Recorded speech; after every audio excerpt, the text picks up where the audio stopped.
Like I said again, if there's somebody who wants to have a coffee and wants to bring it inside, you're allowed to. Okay, so you can bring your coffee or juices inside, so you don't need to network outside. We'd like you to come here and spend some time with our speakers during breaks, with our sponsors who came all the way from different parts of the world to exhibit. Lawyers are here.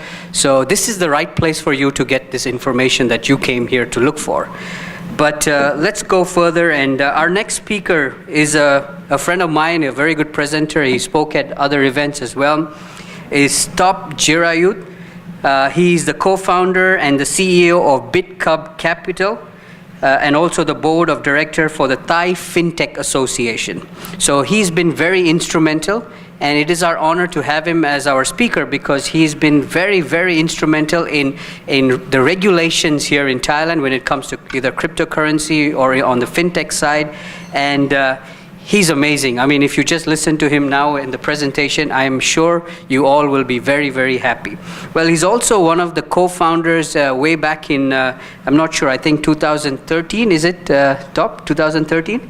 He started with coins.co.th, so he's one of the early adapters. And we like working with him because his passion for this industry is amazing. So people who are in the space, in the blockchain space, it'll be nice for you to connect with all these influential people and get to know them better. So without any further ado, let's invite Top Jirayut to come on stage to do his presentation. Thank you.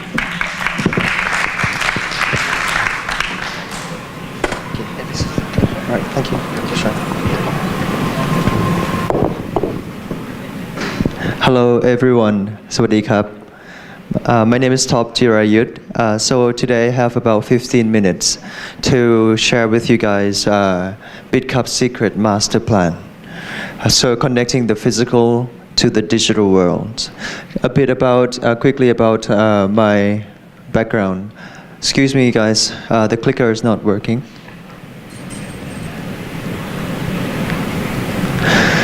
Next slide please. Next slide, please.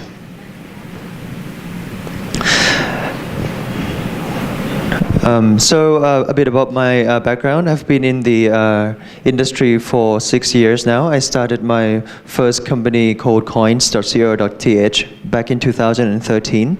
It was one of the very first Bitcoin wallets, very similar to Coinbase, but based here in Thailand. So I had to go through a lot of different crises because imagine back then regulators thought Bitcoin was a Ponzi scheme. Right? AMLO officers, Bank of Thailand, Revenue Department. Over the past 3-4 years in particular, I've been spoken to over 500 stages already, so the awareness in Thailand is great.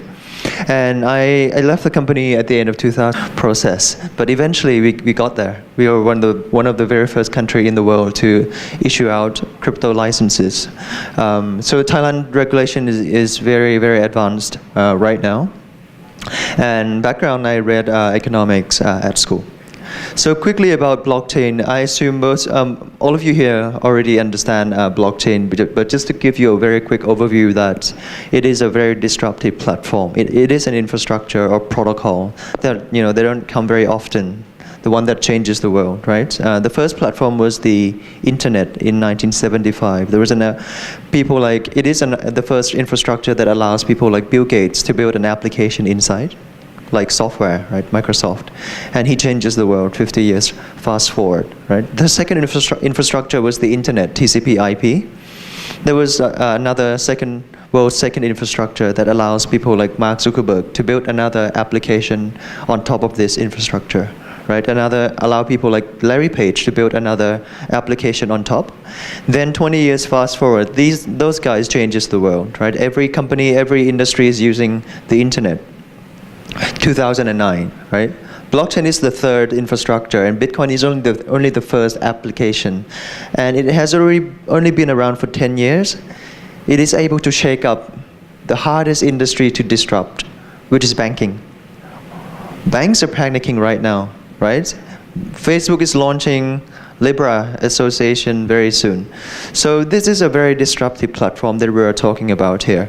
Right? Application of blockchain called ICOs jumped into the VC space 2 years ago. People were able to raise funding from an ICO, right, in 1 year, combined, more than the whole of the VCs combined, right? So it is very disruptive. And just like the other past platforms, in the future, every company, every business will be using this technology. Just like the internet is already way beyond publishing. This is the most important slide to explain blockchain technology, right? In my analogy. If you look at my right-hand side first, 20 years ago, we only had the first generation of the internet, or the first layer called TCP/IP. It is a protocol or a language that allows us to transfer any kind of information without the need of intermediaries or middlemen. Right? We used to have traditional telegrams, post office, the way we communicate, write letters. But once the world had TCP/IP, it allows us to create things like Facebook, Skype, Line, building applications on top of this infrastructure, right? And then 20 years fast forward, we are able to digitize any kind of information, regardless of the format. Whether we're advertising, communicating, everything is online. And whatever is online, the velocity of it would be much more efficient because we can operate 24/7, 7 days a week, without the need of middlemen getting up to work every morning. There's no expense on every transaction that we communicate with information. So the world is much more efficient. 20 years fast forward, now we're having the second generation of the internet, or the second layer called the blockchain, which is another protocol, right, that is running on the back end. But the difference is blockchain allows us to transfer any kind of value without the need of intermediaries or middlemen, right?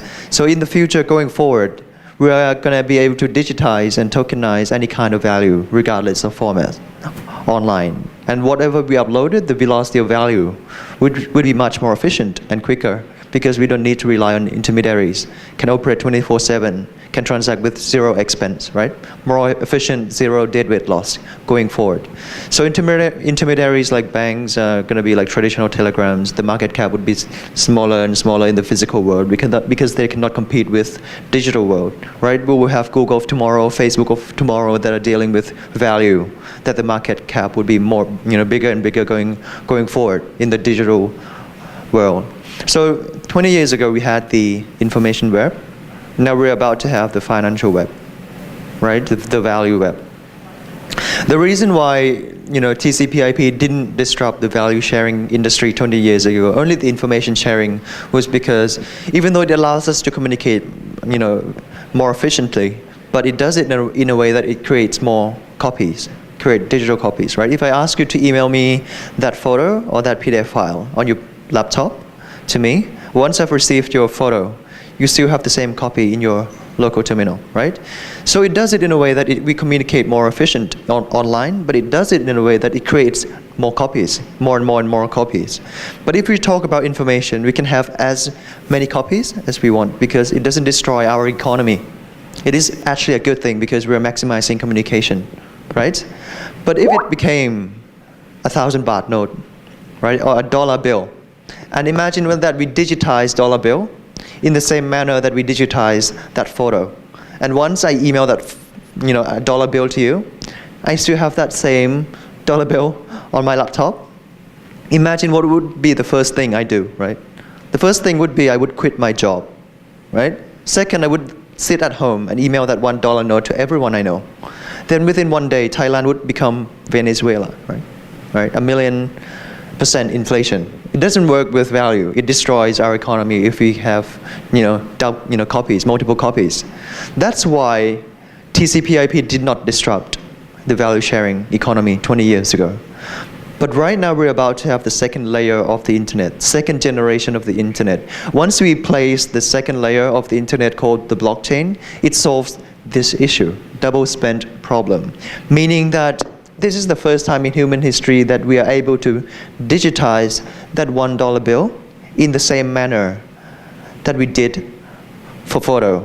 And once I email that $1 bill to you, that same copy on my local terminal would be no longer there, disappear. So we can transact peer-to-peer going forward without the need of middlemen. Another way to explain this is if you're living in the physical world and you're meeting someone on the street, whatever you're handing over to this person, whether it is a dollar bill or diamonds, gold, any kind of value, once you hand it over, based on the law of physics, that physical object would be on the other person's hand. You don't need to go, hey, I need to transfer this, a dollar bill to this guy. Can you please come and facilitate this transaction for me? And this guy would say, okay, I will come and facilitate the transaction for you, but it will take 10% of it, right? Imagine I had over, 100 baht. This guy would hand over 90 baht to the other person. We would not do this in the physical world, right? You would not say, I don't need this guy to help me with this transaction, because based on the law of physics, people cannot cheat. The object would be on the other person's hand. But online, we are actually doing this right now. When I want to transfer a dollar bill to the other person, I would say, banks, can you come and facilitate this transaction for me? And bank would be like, yes, I will, but I would take a cut on this transaction. But what I'm trying to say is, once we have this blockchain technology, we can actually replicate the same action online. Right? My favorite quote is this: 20 years ago, internet creates digital abundance, meaning that whatever we uploaded, we can create more and more copies, as much as we want, right? Blockchain, for the first time in human history, creates digital scarcity. We were not able to achieve digital scarcity in the past, because whatever we uploaded, we can create more copies, right? But this is the first time that this digital scarcity is happening in our world. So right now, when it comes to once the environment is ready, the technology is ready, blockchain creates digital scarcity. So here I want to share with you the secret master plan of Bitkub, connecting the physical to the digital world, right? If you look at the information sharing sector 20 years ago, this picture already happened, right? They were able to migrate people from the physical world of information to the digital world of information. Remember, before we needed newspapers, editor to communicate, the physical entity to share information, to advertise, to communicate. But once we have the infrastructure, the environment, we were able to migrate people online or digitize any kind of information, whether it is communication, advertising, PDF file, Microsoft Word, online.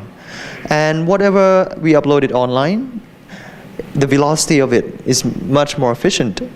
Right? The economy is able to move much faster, because every transaction that we transact for information, we don't need to wait for another person to facilitate the transaction for us. The middleman, right? The traditional telegram, post office, we don't need these guys. Right? People are able to communicate using TCP/IP. There are different applications that are building on top, like Facebook, Line, Skype, right? Allow us to transfer information frictionless. So at Bitkub, we are trying to do exactly the same thing, but with value, not with information. So our goal is to migrate people from the physical world of value to the digital world of value. But in order to do this, there must be the right steps in order to achieve this. The first step for migrating people from the physical world to the digital world of value is to first build a bridge, right? So people can migrate to the digital island, right? But to build a bridge, this bridge has to be strong.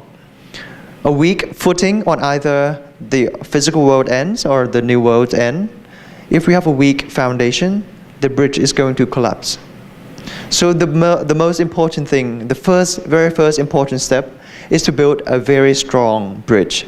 And to build a strong bridge, we have to make sure that both sides of the bridge are in compliance with the worlds they are living in. If we look at the physical world first, the footing on this end, we have to make sure that the old world is happy. In other words, we have to make sure that the AML, KYC, right, know your customers, anti-money laundering, is in compliance with the regulation. That is the reason why we spent so much of our energy getting the license from the Thai SEC, to be able to comply, to make sure that this footing on this end is strong.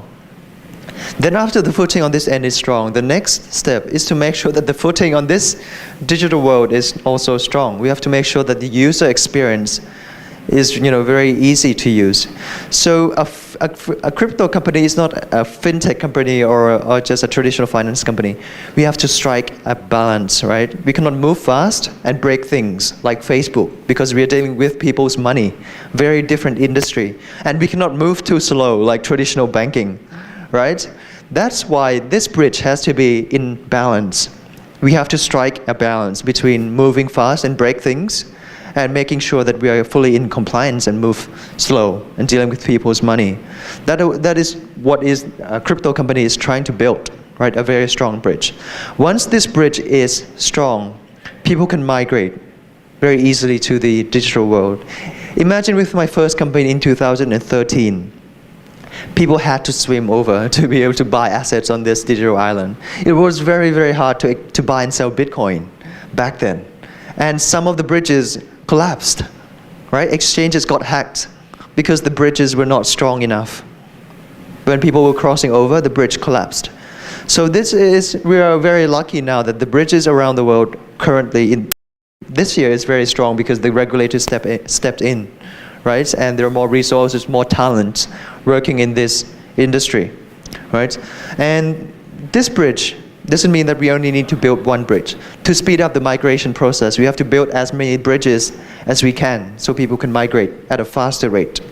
What does it mean by that? It meant that we should, so what is a bridge first? A bridge is a cryptocurrency exchange. This is a bridge because we are a platform that allows people to exchange the fiat currency, what they're using on the physical world, to the digital currency very easily, right? So Bitkub.com is actually a bridge, a very, very, very strong bridge, compliant on both worlds, right? But Bitkub.com doesn't mean that we should be the only bridge because we need to speed up the migration process. Once we have the license, we are able to partner up with traditional finances, right? Recently, we just signed an MOU with one of the leading stock brokerage firm in Thailand to connect API, right? To allow traditional stock brokers to be able to buy and sell digital assets. We were not able to do this partnership in the past without the license. But now this industry is being legitimized. We can connect to traditional finances. There's no point reinvesting the capex that banks and traditional brokers have been investing for us for years. We should partner up and tap on existing infrastructure. There's no point building Bitcoin ATM because there are 7 billion ATMs already. Why don't we just partner up and open a new option for people to cash in, cash out on existing ATMs? It would take us another 10 years to place ATMs around Bitcoin ATM around the world. That is too slow. That is why we should connect as many bridges with the traditional world as we can by doing partnerships with existing infrastructure or traditional finances to speed up the migration process, right? This is the first step. The second step is, how do we incentivize people to migrate over to the digital world? Because they might already be happy in the old world, right? So to incentivize people, we need to make sure that the buildings on the digital world, there are more buildings, more fancy buildings, more kind of assets on this digital world than the physical world to incentivize people to move to a new home, to a new place. To do that, that is why our second company, right? Bitkub Blockchain Technology. This is an ICO portal company. In Thailand, you guys cannot go public yourself anymore, right? You have to go through an ICO portal. It is a regulated, primary, Goldman Sachs 2.0, right? Instead of underwriting securities, this ICO portal is responsible for underwriting any kind of assets, helping the clients to go public, whether it is a condo, real estate, gold, diamonds, celebrity reputation, intellectual property, right? In the future, we can digitize and tokenize, tangible and intangible asset going forward, not just tangible asset, and trade them in the same manner that we are trading stocks, except it is T+0 settlement time, right? And this fractional ownership, this receiving dividends, this concept of stocks can be applied to a wider class of assets. In the future, companies' equity would be a subset of the whole digital asset. That is why in Q3 this year, the Thai Traditional Stock Exchange is applying for the same license as Bitkub in Q3. They're moving towards digital asset exchange, just like SIX exchange in Switzerland, right? Just like Nasdaq opening up, another digital asset exchange very soon. So the second entity is responsible for creating as many buildings on this side as possible. In other words, tokenization of all kinds of assets, whether it is tangible or intangible asset. Real estates, celebrity, reputation, intellectual properties, right? We can trade them. We can co-own them, this piece of asset in the world. Meaning that going forward, we will have an order of magnitude more financial products than what we currently have today, right? So once we have more buildings on this side, people will start to migrate over, right? But we need to make sure that there are people showing them how to cross this bridge safely also. That is why we have media arm, as our partners under this group. We have a company called Siam Blockchain, which is our biggest partner. We are the biggest media firm in Thailand, just like CoinDesk, but for Thailand, to educate people. We have Bitkub Academy to actually educate people, regulators, company builders, right, traders, anyone, right, how to cross this bridge safely. To map this into this analogy would be to create a map to show them where to cross the bridge and how to cross this bridge safely. That is why we need the educator, right? That's why we're here today, as a conference to educate the ecosystem. So once people are fully migrated to the digital world and living in the digital world, the last step is to make sure that we build roads, right? Roads, so people can travel efficiently in this, island. And to build roads and local infrastructure is to build what we call DEX, Decentralized Exchange Protocol, right? Because once everything is tokenized or digitized, we're not dealing with fiat anymore. Then this is where DEX comes in, right? Decentralized Exchange Protocol. Some people ask me, what is the difference between Decentralized Exchange Protocol and a Centralized Exchange Protocol? A Centralized Exchange Protocol is a bridge connecting between the physical and digital world. If we are still using fiat, we need a centralized exchange to convert as a gateway, as a bridge. But once the world is fully on digital, we don't need a centralized exchange because we're not dealing with fiat currency, right? DEX will be growing. The reason why DEX is not growing is because it's wrong timing. People are still using fiat. We are still only at the first phase, crossing this bridge. People are not yet living in the digital world. But once people are living in the digital world, DEX will be growing very fast because people can exchange tokens in a frictionless manner without the need of a centralized entity. Right, decentralized exchange protocol. So once we're fully living in the digital world, I want you guys to imagine the world where we're living in this island now will be very different. Imagine, right now we are driving to Central, right? Central Group, very similar to Walmart in America here, right? And once you do shopping, your grocery there's a point system to keep the value in a closed loop system called the one card. We have the one card points at Central Group, right? Where you can use the points to pay for your shopping. But once you drive, out of Central to fill up your gas tank at a petrol station, PTT, PTT, right? There's another point system in a closed loop system called blue card, where you can use this blue card for, pay for your petrol station, but within their own ecosystem. But the current issue is that these point system, value system, are speaking in different languages. Just like information 20 years ago, where traditional telegrams cannot communicate with radio, television, different owners, different languages, their translation fee. Value is following the same footsteps right now. They're communicating in different languages. When we're transferring money between banks locally, there are different owners, different color, different languages. We have to pay translation fee, right? When we transfer money from banks to PayPal to SWIFT, it's all closed system. But once we're living in the digital world, I want you guys to imagine that what the DEX will be running on the back end, Decentralized Exchange Protocol. Meaning that we can, for the first time in human history, use the central point, the one card point, to pay for your petrol station we can use, Blue Card to go and shopping at Central Group, right? Whoever is flying all the time, your air points that is about to be expired, you can use your air points to pay for your electricity bill, water bill, your student tuition in the same language, in the same manner, right? But imagine a 13-year-old, he plays his game and he collected 10 swords. And these 10 swords would have value in his game, in his ecosystem. Have you guys heard that children can actually sell games item for real money? These items have real value in their ecosystem. But imagine that 13-year-old gets hungry and he walks over to Burger King in the future. He can pay for his burger with his 10 swords, right? But what is running on the back end is what we call a decentralized exchange protocol. What is arriving on Burger King's wallet would be in the format that Burger King wants. In the future, could be Burger King coin, or Bitcoin, or e-baht online. So Burger King doesn't need to know what that 13-year-old pays, what format that 13-year-old pays for his burger. Burger King doesn't need to care.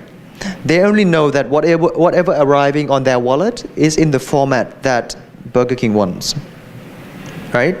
What is running on the back end is real-time exchange, right? Decentralized exchange protocol. So in the future, people will not be carrying physical wallet. People will be carrying e-wallets, right?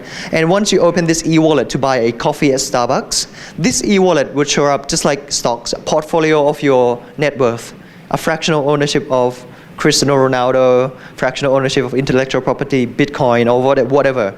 And once you're about to pay for your Starbucks, this e-wallet would auto-optimize for the most cost-effective coin to pay at that market rate at that moment for your coffee, right? But imagine, say, e-wallet would say Cristiano Ronaldo coin is the most cost-effective to pay for your coffee right now. But what is arriving in Starbucks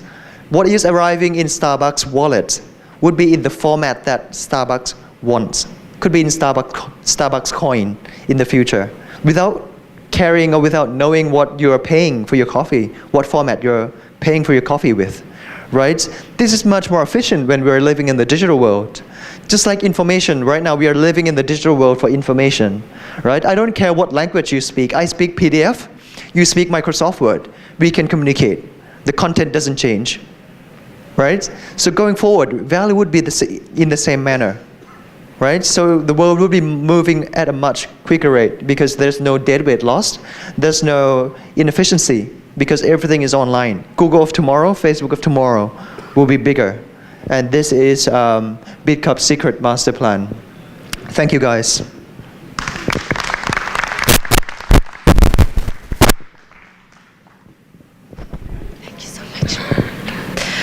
Thank you everyone a lot. We have a coffee break, half an hour. Please enjoy food and coffee, tea, and let's gather here 15 minutes.